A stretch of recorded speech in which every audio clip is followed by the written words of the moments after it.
ሰላም ጤና ይስጥልኝ የቲቸር ፓይ ዩቲዩብ እና ቲክቶክ ተከታታዮች የሙሉ ቁጥሮች ተካፋይነት ፓርት 2 ይቀጥላል። እስከ መጨረሻው ድረስ አብራችሁን ሁኑ።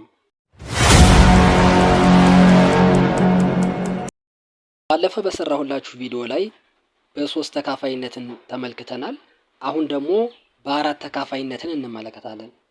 አንድ ሙሉ ቁጥር በአራት መካፈል የሚችለው የሙሉ ቁጥሩ የአስር ቤትና የአንድ ቤት አቀማመጡን ሳይቀይር ለአራት መካፈል ከቻለ ነው።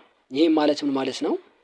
አንድ ሙሉ ቁጥር የተሰጠን ሙሉ ቁጥር የአንድ ቤትና የአስር ቤቱ ወይም ደግሞ የአስር ቤትና የአንድ ቤቱ አቀማመጡን ሳይቀይር ለአራት ከተካፈለ በስተግራ ያለው ቁጥር በሙሉ አንድ ላይ ለአራት መካፈል ይችላል ማለት ነው። ምሳሌ እንመልከት። ለምሳሌ 9420ን እንመልከት። የአንድ ቤትና የአስር ቤቱ ወይም የአስር ቤትና የአንድ ቤቱ አቀማመጡን ሳይቀይር ማለት የአንድ ቤት የአስር ቤት የአንድ ቤቱ 0 ነው፣ የአስር ቤቱ ደግሞ 2 ነው።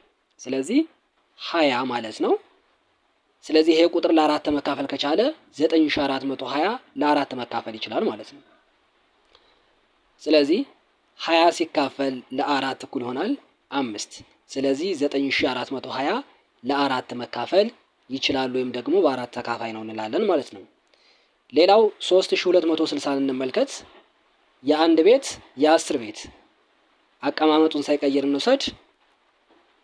60 ይሆናል። አቀማመጡን ሳይቀይር የአንድ ቤትና የአስር ቤቱ 60 ሲካፈል ለአራት እኩል ይሆናል ስንት ይሆናል? 15 ይሆናል ማለት ነው።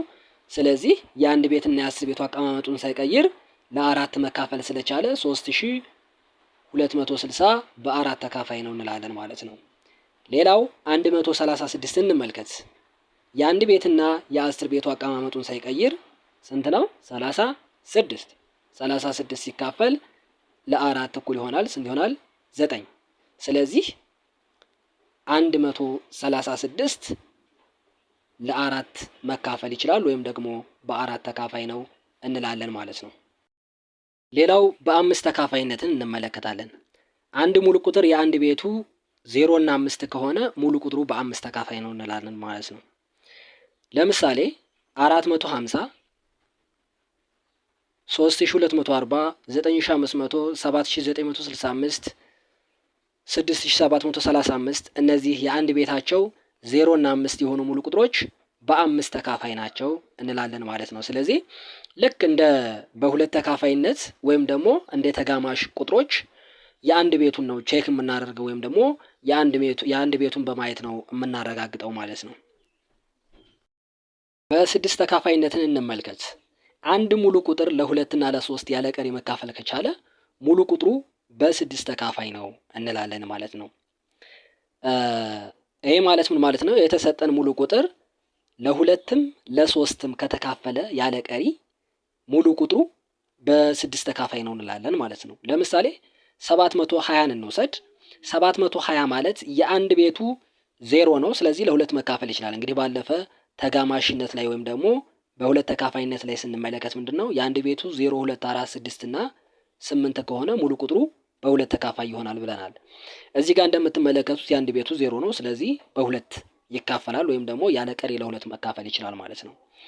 በሶስት ተካፋይነት ላይ ስንመጣ አንድ ሙሉ ቁጥሩ በሶስት ተካፋይ ነው የምንለው ወይም ደግሞ ለሶስት ያለ ቀሪ መካፈል ይችላል የምንለው እያንዳንዳቸው ሆሄ ተደምረው ድምር ውጤቱ ለሶስት ያለ ቀሪ መካፈል ከቻለ በሶስት ተካፋይ ነው እንላለን ማለት ነው። እንመልከት። 7 ሲደመር 2 ሲደመር 0 እኩል ይሆናል 9። 9 ሲካፈል ለ3 እኩል ይሆናል 3። ስለዚህ ይሄ ቁጥር በሶስትም በሁለትም ተካፋይ ነው። ስለዚህ ሙሉ ቁጥሩ ወይም ደግሞ 720 በስድስት ተካፋይ ነው እንላለን። እነዚህም ቁጥሮች ሌሎቹን ቁጥሮች ብትወስዱ እንደዛው 462 እንውሰድ። የአንድ ቤቱ 2 ነው። ለሁለት መካፈል ይችላል ማለት ነው። በሶስት መካፈሉን እናረጋግጥ። 4 ሲደመር 6 10 ሲደመር 2 12። ስለዚህ 12 ለሶስት ስንት ይሆናል? 4። ስለዚህ ለሶስትም ለሁለትም ተካፈለ ማለት ነው ይሄ ቁጥር። ስለዚህ 462 በስድስት ተካፋይ ነው እንላለን። ሌላው 924ን 1350ን ብትወስዱ እንደዚሁ እዚህ ጋር የምትመለከቷቸው ቁጥሮች በሙሉ በስድስት ተካፋይ ናቸው ማለት ነው። ስለዚህ እዚህ ጋር ማስተዋል ያለባችሁና ትልቁ ነገር ምንድነው?